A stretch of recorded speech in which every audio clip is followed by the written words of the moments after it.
আমি আইন অনুযায়ী সরকারের প্রধানমন্ত্রী পদের কর্তব্য বিশ্বস্ততার সহিত পালন করিব। আমি বাংলাদেশের প্রতি অকৃত্রিম বিশ্বাস ও আনুগত্য পোষণ করিব। আমি সংবিধানের রক্ষণ সমর্থন ও নিরাপত্তা বিধান করিব। আমি ভীতি বা অনুগ্রহ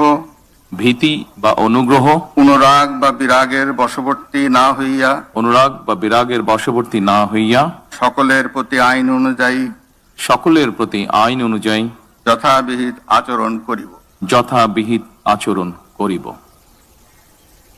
এবার মাননীয় প্রধানমন্ত্রীর গোপনীয়তার শপথ পাঠ পরিচালনা করার জন্য রাষ্ট্রপতি মহোদয়কে বিনীত অনুরোধ জানাচ্ছি।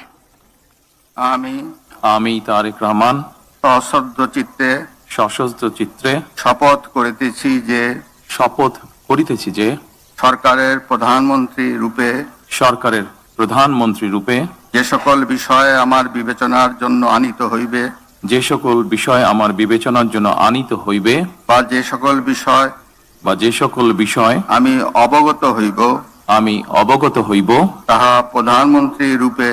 তাহা প্রধানমন্ত্রী রূপে যথাযথভাবে আমার কর্তব্য পালনের প্রয়োজন ব্যতীত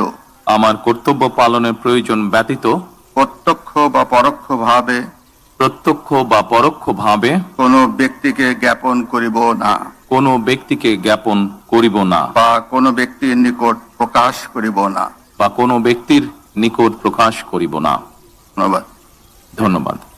মাননীয় প্রধানমন্ত্রীকে পদের শপথ ও গোপনীয়তার শপথ স্বাক্ষর করার জন্য এবং স্বাক্ষর শেষে নির্ধারিত আসন গ্রহণ করার জন্য বিনীত অনুরোধ জানাচ্ছি।